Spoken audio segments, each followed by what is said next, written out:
We frequently have to give up our innate drive for practicality in order to follow Jesus. This issue is highlighted in The Chosen Season 4, Episode 5.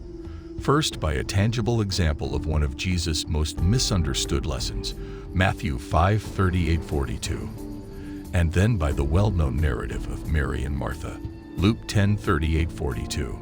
There are a lot of things you should discuss if you're studying The Chosen in your small group, youth ministry, or Bible study.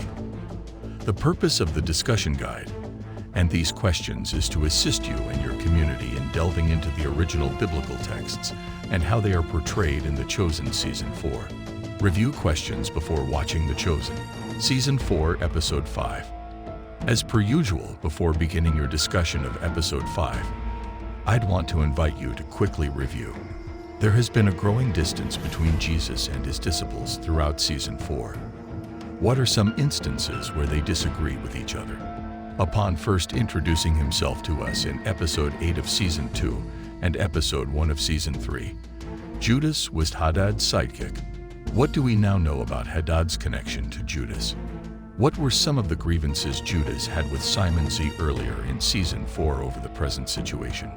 Lazarus, Martha, and Mary were first introduced to us in Season 3, Episode 3. What is known about this family and their relationship to Jesus from The Chosen? Prior to seeing The Chosen Season 4, Episode 5, questions for Bible study and discussion. As I mentioned at the beginning, Episode 5 makes us face the seemingly nonsensical aspects of some of Jesus' teachings. Participants may object to the obvious implications of what Jesus is saying as you analyze the biblical passages that served as the episode's inspiration. While acknowledging that it can be difficult at times to believe that Jesus' approach is the greatest, you should urge them to resist domesticating his teachings. Start the conversation by hearing the following passage. You've heard that the proverb goes, "A tooth for a tooth and an eye for an eye. However, I tell you, do not oppose the evildoer. However, if someone slaps your right cheek, turn to face him on the other as well. Additionally, give your cloak to the person who sues you and takes your tunic. Go 2 miles with someone if they make you go 1 mile. Donate to those who ask for help from you, and don't turn away those who want to borrow from you." ESV, Matthew 5:38-42. Next, make note of. This passage comes from a section of the Sermon on the Mount where Jesus is either correcting a Jewish understanding of the law or applying the law of Moses. Jesus intends to reveal an underlying concept and then urge his disciples to adhere to it more closely when he speaks straight from the law. For instance, Jesus will cite the law against murder and then urge his disciples to adhere to this idea even more strictly by avoiding rage and dehumanization. Jesus wants to rectify the mistake and provide a better approach to uphold the genuine spirit of the law when he alludes to a Jewish misconception of the law. The opening line of this chapter alludes to a common misreading of the law of Moses. The proverb, "an eye for an eye," was intended to serve as a guidance for judges when they were deciding how to punish someone in court in the original context of the law of Moses. It was designed to prevent punishing the wealthy and powerful and the impoverished and marginalized too lightly or harshly. But over time, people started using this line as an excuse to carry out acts of revenge and reprisal. Jesus is attempting to rectify this. Let's now talk about the following queries. One of Jesus' most difficult lessons might be this one. If this instruction is taken at face value, are there any sections that seem hazardous, unrealistic, or out of the ordinary? Because we live in a culture that frequently appears to be antagonistic to the religion, Christians occasionally argue that this teaching is irrelevant to modern society. Do you believe that the faith of Jesus is more antagonistic than that of our culture? Does it really matter anyway? There is a great deal of political and cultural division in our time.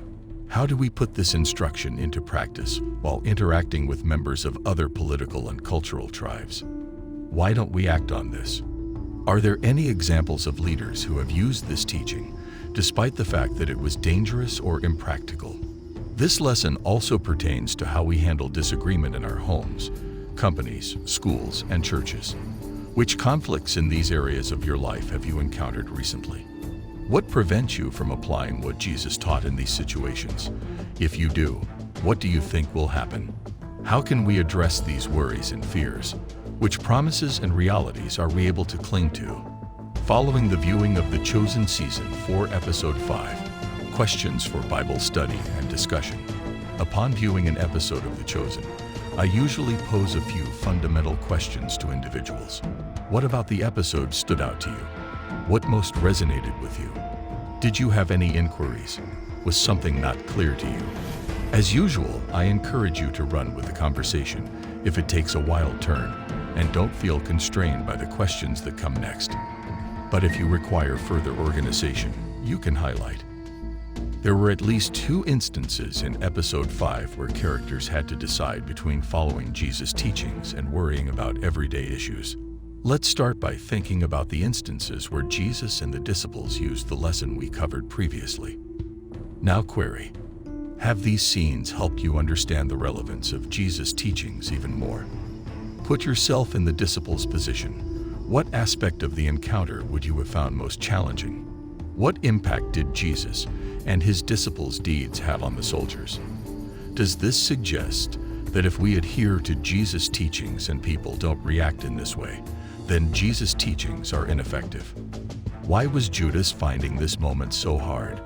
How did it conflict with his beliefs and worries? Martha and Judas are comparable. How similar are their concerns and values?